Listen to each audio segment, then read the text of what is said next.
ಇದು ಆಯುರ್ವೇದಿಕ್ ರಸಾಯನ. ಪ್ರತಿದಿನ ರಾತ್ರಿ 1 ಸ್ಪೂನ್ ತಗೋಬೇಕು. ನಿನ್ನ ಆರೋಗ್ಯಕ್ಕೂ ಒಳ್ಳೇದು, ನಿನ್ನ ಮಗು ಆರೋಗ್ಯಕ್ಕೂ ತುಂಬಾ ಒಳ್ಳೇದು. ನೋಡ್ತಾ ಇರು ಹೇಗ್ ಬೆಳಿತಾನೆ ನಿನ್ ಮಗ ಅಂತ. ನೋಡು, ಎಲ್ಲರಿಗಿಂತ ಮೊದ್ಲು ನಿಮ್ಮ ಅಕ್ಕ ನಿನಗೆ ಗಿಫ್ಟ್ ಕೊಡ್ತಾ ಇದ್ದಾಳೆ. ನೀನ್ ದೊಡ್ಡವನಂದ್ಮೇಲೆ ಇದನ್ ಮರಿಬಾರ್ದು, ಗೊತ್ತಾಯ್ತಾ?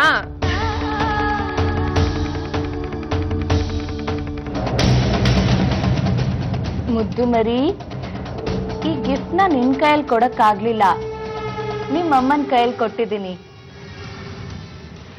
Miss you. ನೋಡು, ಊರ್ಗ್ ಹೋದ್ಮೇಲೆ ಆರೋಗ್ಯ ಚೆನ್ನಾಗಿ ನೋಡ್ಕೋಬೇಕು ನೀನು. ಆ ಗಣೇಶನ್ ಜೊತೆ ಸೇರಿ ಜಂಗ್ಲಾಡಕ್ ಹೋಗ್ಬೇಡ ಕಣೆ. ಕೈ ಕಾಲಿಗೆಲ್ಲ ಏಟು ಬೀಳ್ತಮ್ಮ, ಹುಷಾರಾಗಿರ್ಬೇಕು ಕಂಡ. ಓ, ಹಾಗೆಲ್ಲ ಮಾಡಲ್ಲ ಬಿಡತ್ತೆ ಅಲ್ವಾ ಸಾವಿತ್ರಿ?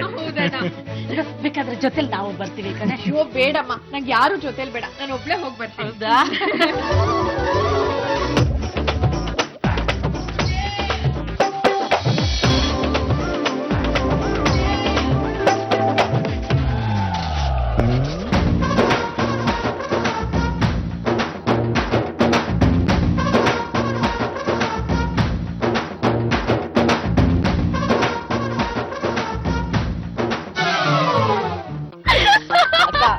ನೀನ್ ಯಾವಾಗ್ಲೂ ಈ ತರ ನಗ್ತಾ ನಗ್ತಾ ಇರ್ಬೇಕು.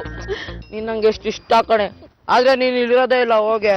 ಅಯ್ಯೋ ನನ್ ಕಂದ, ನೀನಂದ್ರೆ ನನ್ಗೂ ತುಂಬಾ ಇಷ್ಟ. ಆದ್ರೆ ಏನ್ ಮಾಡೋದು, ನೀನ್ ಓದ್ಕೋಬೇಕಲ್ಲ. ಓದ್ ಮುಗಿದ್ಮೇಲೆ ನನ್ ಜೊತೆಲ್ಲೇ ಇರೋ. ಹೋಗಿ, ಯಾರು ಓದೋದು? ಅಯ್ಯೋ ತಿಂಡಿ ಹೋಗೋಣ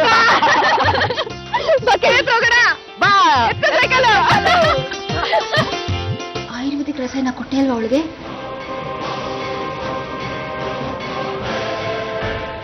ಸಾವಿತ್ರಿ ಪ್ರಾಣಕ್ಕೇನು ಅಪಾಯ ಆಗಲ್ಲ ತಾನೆ? ಅವಳಿಗೇನು ಆಗಲ್ಲ, ಆದ್ರೆ ಅವಳ ಹೊಟ್ಟೆಲಿರೋ ಮಗುಗೆ ಅಪಾಯ ಆಗತ್ತೆ. ದತ್ತೂರಿ ಗಿಡದ ಬೀಜನ ಚೆನ್ನಾಗಿ ಅರ್ದು ಪುಡಿ ಮಾಡಿದ್ದೀನಿ.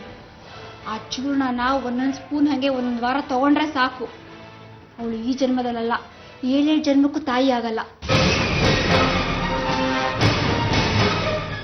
ಇದನ್ನೆಲ್ಲ ನಾವೇ ಮಾಡಿದ್ದು ಅಂತ ನಾಳೆ ಅಪ್ಪಂಗೆ ಗೊತ್ತಾಗಲ್ಲ ತಾನೆ?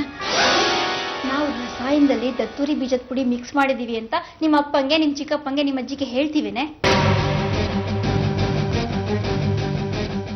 ನೀನ್ ಕೊಟ್ಟಿದ್ದು ಯಾರಿಗೂ ಗೊತ್ತಾಗಿಲ್ಲ ತಾನೆ?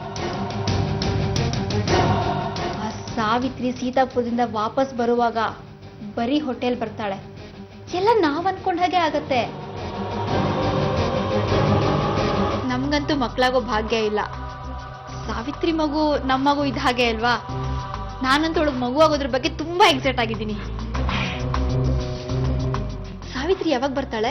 1 ವಾರದ ಮಟ್ಟಿಗೆ ಅಲ್ಲಿರಬಹುದೇನೋ. ಎಲ್ಲ ನಾವ್ ಅನ್ಕೊಂಡ ಹಾಗೆ ಆದ್ರೆ ಕೃಷ್ಣನ್ ತರ ಗಂಡ್ ಮಗು. ಈ ಮನೆ ನಂದು ಗೋಕುಲ. ಬರ್ಲಿ ಮಗು. 1 ವಾರದಲ್ಲ ಸಾವಿತ್ರಿಗೆ ಸರ್ಪ್ರೈಸ್ ಕಾದಿದೆ.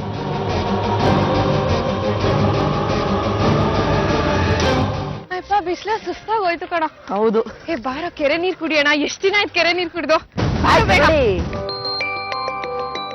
ನಿಮ್ ಬಾವ ಕಣೋ. ಅಯ್ಯ, ನಾವಿಬ್ರು ಎಷ್ಟ್ ಜಾಲಿಯಾಗಿದ್ವಿ. ಈ ಬಾವ ಒಳ್ಳೆ ಶಿವಪೂಜಲ್ ಕರಡಿ ಬಿಟ್ಟಂಗೆ. ಸುಮ್ನೆ ಇರೋ. ರೀ ನೋಡಿ, ಈ ಗಣೇಶ ನಿಮ್ಮನ್ನ ಶಿವಪೂಜೆಲ್ ಕರಡಿ ಬಿಟ್ಟಂಗೆ ಅಂತಿದ್ದಾನೆ. ಹೌದಾ? ಅವನಿಗೇನು ಗೊತ್ತಾಗತ್ತೆ ಹೆಂಡ್ತಿನ ಬಿಟ್ಟಿರೋ ಕಷ್ಟ? ನಾನು ಅಲ್ಲೇ ಇರ್ತಿದ್ದೆ, ನೀವೇ ಕಳ್ಸಿದ್ ನನ್ನ. ಬಂದ್ಬಿಡ್ತೀಯಾ? ನೋಡ್ಬೇಕು ಅನ್ಸ್ತಾ ಇದೆ. ಅಮ್ಮ ಬೈತಾರ ಅಷ್ಟೇ. ಅಲ್ಲಿಂದ ಇಲ್ಗೆ, ಇಲ್ಲಿಂದ ಅಲ್ಗೆ ತಿರ್ಗಾಡ್ತಾ ಇದ್ರೆ.